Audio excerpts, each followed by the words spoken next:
Good morning, students. Today I am starting physics class 11. Topic work, power, and energy. तो first thing is work. Work के बारे में definition कही जाती है कि जब किसी ऑब्जेक्ट पे फोर्स अप्लाइड करके, ठीक है, जिस डायरेक्शन में फोर्स अप्लाइड हो रहा हो उस डायरेक्शन में डिस्प्लेस हो जाए, ठीक है। मतलब ये भी कहा जाता है वर्क इज, इसकी डेफिनेशन होती है work is said to be done, work is said to be done by applied the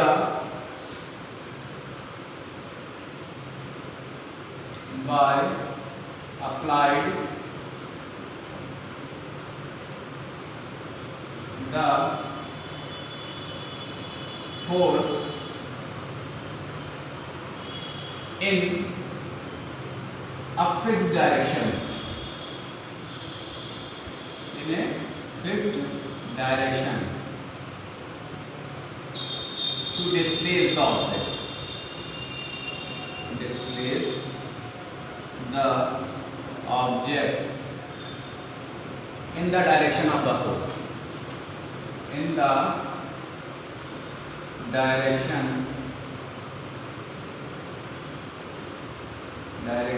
of force,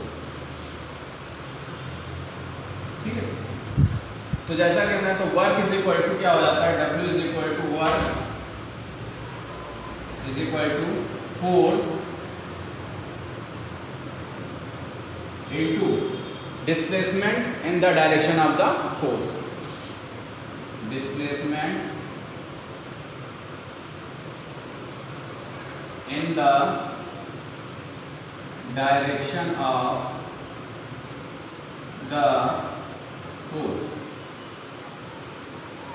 means ये कहने का मतलब है W is equal to F into s हो जाएगा, ठीक है। अब जहां डायरेक्शन ऑफ द फोर्स की बात आती है तो जब direction due to the direction of the force, due to the direction of the force applied cos theta, ठीक है। सो W की वैल्यू हो जाएगी W is equal to Fs cos theta, ठीक है। और वर्क आपका स्लोपिंग भी हो सकता है if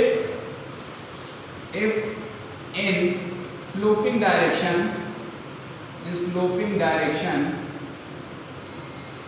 it will be the value of theta is equal to 30 हो सकती है, 45 हो सकती है डिग्री और 60 भी हो सकती है, ठीक है। But the work direction become perpendicular, become vertical, theta is equal to 90 degree, the work will be zero। how zero कैसे होगा, इसको हम शो कर सकते हैं। तो आप जानते हैं W is equal to Fs cos theta के इक्वल होता है, तो थीटा की वैल्यू 90 डिग्री रख दीजिए, देख लीजिए। तो W is equal to Fs cos 90, मतलब work is equal to F into s cos 90 तो जीरो, तो वर्क क्या हो गया आपका जीरो। मतलब आप ये भी कर सकते हैं, अगर कोई किसी ऑब्जेक्ट को हम फोर्स अप्लाइड करके इन डायरेक्शन वर्टिकल वर्क कराने पर मजबूर करते हैं तो उसका जो वर्क होगा वो जीरो हो जाएगा, क्योंकि उसमें डिस्प्लेसमेंट होगा ही नहीं। अगर जैसे आप बॉल थ्रो करते हैं ऊपर की ओर तो वो वर्टिकल वर्क करके आपके हाथ में ही बॉल आ जाएगी, कैच कर लेंगे, तो वहाँ पे वर्क आपका जीरो हो जाएगा, ठीक है। इसी प्रकार अगर स्लोपिंग के लिए तो आप थीटा के लिए 30, 45 और 60 डिग्री भी यूज़ कर सकते हैं। लेकिन एक बात और यहाँ आती है कि अगर हम हॉरिजॉन्टल वर्क करें, ऑन ए प्लेन सरफेस पे वर्क करें, तो थीटा की वैल्यू हो जाती है 180 डिग्री और वहाँ पे वर्क आपका नेगेटिव फॉर्म में चला जाएगा, ठीक है। Now in the next topic is power. देख लीजिए, नेक्स्ट टॉपिक है power.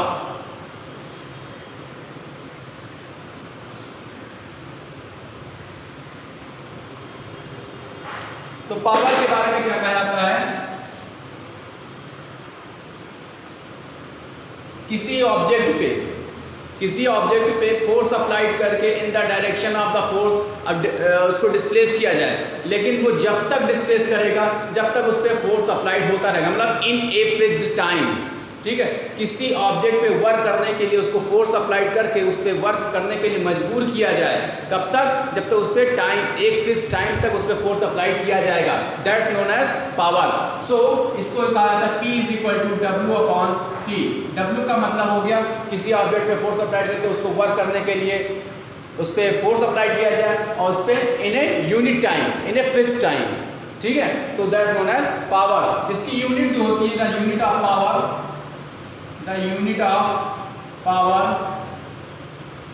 is equal to watt।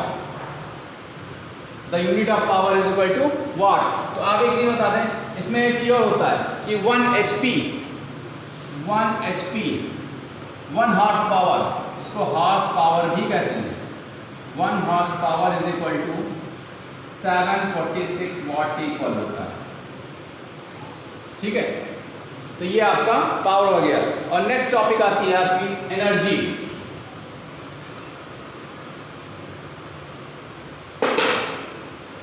Energy देख लीजिए। एनर्जी आपकी फिजिक्स एनर्जी दो टाइप की होती है।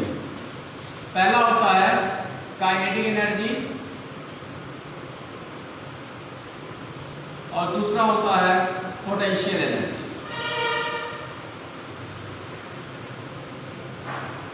ठीक है, तो पहला हम जब काइनेटिक एनर्जी लेते हैं तो देख लीजिए, काइनेटिक एनर्जी की जब बात करेंगे तो काइनेटिक एनर्जी में जब किसी ऑब्जेक्ट पे फोर्स अप्लाइड करके उसमें मूवमेंट पैदा किया जाए तभी ये एनर्जी डेवलप होती है। क्योंकि अगर जब तक उसमें मूवमेंट रहेगा तब तक उसमें काइनेटिक एनर्जी हिंदी भी इसलिए गतिज ऊर्जा होती है कि इन मोशन ये एनर्जी डेवलप करेगी, अगर रेस्ट पोजीशन में तो ये एनर्जी नहीं डेवलप करेगी। तो इसीलिए K = होता है ½ mv²।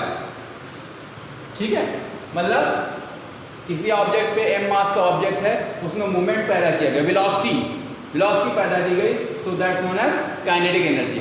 इसको हम how to find the formula, ये देख लीजिए, how to find the formula. ये फार्मूला कैसे फाइंड करेंगे ये देख लीजिए। तो पहले सबसे पहले सीधी सी बात है, किसी ऑब्जेक्ट को मूवमेंट में लाने के लिए, मोशन में लाने के लिए, तो मोशन का आप इक्वेशन इस्तेमाल करेंगे। ठीक है, by the third equation of motion देख लीजिए, by the third equation of motion. Third equation of motion क्या है? v² = u² + 2as। अब जब किसी ऑब्जेक्ट पे फोर्स अप्लाइड कर दिया गया, ठीक है, तो वो रेस्ट पोजीशन में नहीं रह गई, रेस्ट पोजीशन में थी, तब तक वो 0 था। तो u जो है आपका u = हो जाएगा 0, तो v² = हो जाएगा 2as। तो यहाँ से डिस्प्लेसमेंट निकालेंगे, डिस्प्लेसमेंट जो हो जाएगा आपका, डिस्प्लेसमेंट s = v²/2a के इक्वल हो जाएगा। ठीक है, s = v²/2a। अब उसमें एक चीज और कहा गया, किसी ऑब्जेक्ट को मूवमेंट में लाने के लिए, स्पीड देने के लिए उसमें फोर्स अप्लाइड किया गया, तो फोर्स अप्लाइड करने के लिए न्यूटन का सेकंड लॉ बहुत मस्त है। ठीक है, बाय न्यूटन्स सेकंड लॉ। तो न्यूटन सेकंड लॉ की बात आती है तो आप F = ma इस्तेमाल करेंगे, F = ma।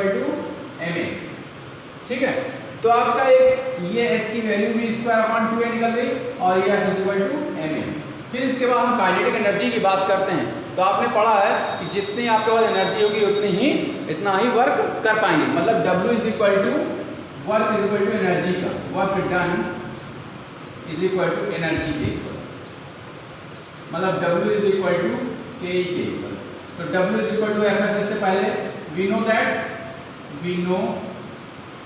W = Fs। तो W = F की वैल्यू आपके पास पता है ma इंटू S की वैल्यू होता है v²/2a। ठीक है, a आपका कैंसिल हो गया, तो W is equal to mv square upon 2, मतलब इसको लिख सकते हैं W is equal to 1 upon 2 mv square. तो W is equal to k के इक्वल होता है, तो हो जाएगा k is equal to half mv square. ये देखिए फॉर्मूला फाइंड करना है, ठीक है। और जैसा कि हमने बताया कि काइनेटिक एनर्जी और पोटेंशियल दो टाइप की एनर्जी होती है। पोटेंशियल एनर्जी क्या होती है? पोटेंशियल एनर्जी का मतलब जैसे m मास का ऑब्जेक्ट है, इसमें ग्रेविटी, इसमें एक्सेलरेशन ड्यू टू ग्रेविटी इस्तेमाल होती है। इसमें यह भी कहा जाता है पोटेंशियल एनर्जी को क्योंकि ये हमेशा वर्टिकल मोशन करते हैं, वर्टिकल मूव करते हैं। तो आप एक चीज़ और समझिए, पोटेंशियल एनर्जी को किसी न किसी स्टेज में हमेशा जो है इसको रेस्ट पोजीशन में आना ही होता है। इसलिए पोटेंशियल एनर्जी की हिंदी भी यही होती है, स्थितिज ऊर्जा, किसी एक पोजीशन में आके रुक जाना, ठीक है। जैसे m मास के ऑब्जेक्ट को हमने एक हाइट से फेंका तो वो due to gravity, acceleration due to gravity, जैसा कि हम जानते हैं कि कोई भी ऑब्जेक्ट, किसी भी ऑब्जेक्ट को जब हम ऊपर से फेंकते हैं तो पृथ्वी उसको लाइक ए मैग्नेट अपनी तरफ खींचती है, ठीक है। तो h हाइट से फेंका और ड्यू टू ग्रेविटी उसने m मास के ऑब्जेक्ट को अपनी तरफ खींचा, तो वहाँ पे जब एक पोजीशन में आके वो स्टे कर जाएगी, ठहर जाएगी, तो वहाँ पे उसकी जो पोजीशन होगी वो रेस्ट पोजीशन में हो जाएगी। तो वहाँ उस कंडीशन में पोटेंशियल एनर्जी की वैल्यू हो जाएगी, जो potential energy is equal to mgh के इक्वल हो जाएगी। m जो हो जाएगा आपका मास ऑफ द ऑब्जेक्ट हो जाएगा, मास ऑफ ऑब्जेक्ट, और g जो हो जाएगा this is known as acceleration due to gravity. और h जो है एक h हाइट से, फिक्स्ड हाइट से उस ऑब्जेक्ट को थ्रो किया जा रहा है, ठीक है। तो अगर जब ऑब्जेक्ट को थ्रो किया गया तो एक हमने बताया, once again I am repeating that, कि अगर उस h ऑब्जेक्ट को उस किसी एक पोजीशन से थ्रो किया जा रहा है तो नीचे आते आते वो एक पोजीशन पे स्टे कर जाती है, वहाँ पे वो पोजीशन रेस्ट हो जाती है, मतलब वो पोजीशन वहाँ पे मूवमेंट आपकी खत्म हो जाती है, मतलब वो जीरो स्टे पर जाती है। इसलिए वहाँ पे पोटेंशियल एनर्जी उसमें पैदा होती है। पोटेंशियल एनर्जी का मतलब ये भी कह सकता है in a stable stage, in a stable stage the energy become zero. अब ये भी कह सकते हैं पोटेंशियल, अगर काइनेटिक एनर्जी में है तो काइनेटिक एनर्जी में है तो उसमें पोटेंशियल एनर्जी नहीं हो सकती, अगर पोटेंशियल एनर्जी है तो उसमें काइनेटिक एनर्जी पॉसिबल नहीं है। इसी प्रकार इन दोनों के बेस को देते हुए एक थ्योरम डेवलप कर दी गई है known as work energy theorem. Work energy theorem इसलिए कहा गया है, वर्क एनर्जी थ्योरम इसलिए कहा गया है क्योंकि सीधी सी बात है, जितनी आपके पास वर्क होगी, जितनी बार एनर्जी होगी, उतना ही काम कर पाएंगे। इसी बेस पे थ्योरम डेवलप किया गया, that is known as work energy theorem. Now I will tell that work energy theorem. देख लीजिए,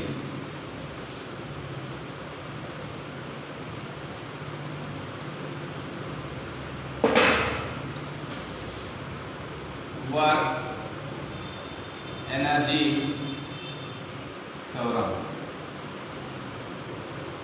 देखिए वर्क एनर्जी थ्योरम में ये होता है कि W इक्वल टू जो होता है, W इक्वल टू mgh, ठीक है। W इक्वल टू आपका mv के बराबर होता है। किसी ऑब्जेक्ट में आपका जो है मास किसी m मास के ऑब्जेक्ट को जो है उसमें वेलोसिटी पैदा कर दी जाए, ठीक है। The work done by a force, the work done by a force is displacing a body, ठीक है। The work done by a force displacing a body, displacing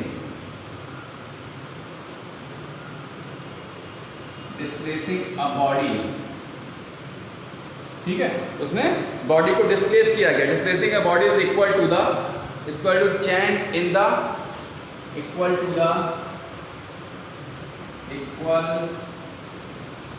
to the change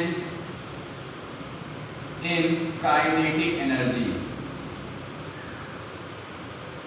ये आपकी वर्क एनर्जी थ्योरम कहेंगे, ठीक है। अब जब यहां पे जाएंगे तो W is equal to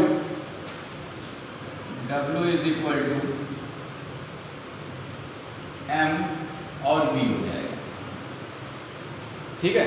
mv इसलिए हो जाएगा, हमने कहा कि change in the kinetic energy, change in the kinetic energy मतलब है by the definite integration, by the definite integration, change हो रहा है ना, by the definite integration.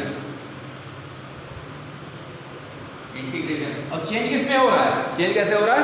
u से v में जा रहे हैं। u का मतलब रेस्ट स्टेज से मूवमेंट पैदा कर दिया गया तो u v वेलोसिटी में जा रही है, u से v में, और ये आपका dv हो जाएगा, क्योंकि वेलोसिटी के अगेंस्ट इंटीग्रेशन आप कर रहे हैं और वेलोसिटी के अगेंस्ट इंटीग्रेशन कर रहे हैं, तो इसका मतलब ये हो गया m बाहर चला जाएगा इंटीग्रेशन में। तो देख लीजिए, तो w is equal to m बाहर चला गया आपका, तो अंदर बच रहा है u v into d v. हमने बताया था इंटीग्रेशन आपका कैसे होता है, देख लीजिए, अगर x इंटू डी एक्स लिखा हुआ है तो इसकी वैल्यू हो जाएगी x की power n into D x लिखा हुआ तो इसकी वैल्यू हो जाएगी x की power n plus 1 upon n plus 1। Same condition यहाँ पे अप्लाई होगा, देख लीजिए, तो w इज इक्वल टू हो जाएगा m आपका ऐसे रहेगा और इसकी वैल्यू हो जाएगी v स्क्वायर अपॉन 2, ठीक है, v स्क्वायर अपॉन 2 किससे, u से v, क्या हो गया, u से v में। अब बात यहाँ ये पैदा होती है कि अब इसका डेफिनेट इंटीग्रेशन कैसे निकालेंगे, मतलब एक बार b की वैल्यू b रखेंगे, फिर उसके बाद दोनों के बीच का डिफरेंस निकालना है और एक बार b की जगह पे u रखेंगे। तो देख लीजिए, w is equal to m v square upon 2 minus u square upon 2, ठीक है। अब इसके अंदर मल्टीप्लाई करते हैं तो देख लीजिए, तो w is equal to m v square upon 2 minus m u square upon 2, ठीक है। ये आपका फाइनल काइनेटिक एनर्जी और ये आपकी इनिशियल काइनेटिक एनर्जी, ठीक है। The difference of the final kinetic energy and initial kinetic is equal to delta के इक्वल होता है, ठीक है। तो ये आपका W इज इक्वल टू ये आपका 1/2 फाइनल काइनेटिक एनर्जी, मतलब के एफ से डोनेट करेंगे और इनिशियल काइनेटिक एनर्जी आपका हो जाएगा के आई, ठीक है। ये आपका फाइनल काइनेटिक एनर्जी देखिए एम वी स्क्वायर अपॉन 2 लिखा हुआ, ये आपका एम वी स्क्वायर अपॉन 2 इनका, और इनकी वैल्यू जो हो जाएगी, सो के एफ माइनस के आई की वैल्यू हो जाएगी डेल्टा के इक्वल, तो डब्ल्यू की वैल्यू हो जाएगी डेल्टा के, that's process known as work energy theorem. Okay, thank you.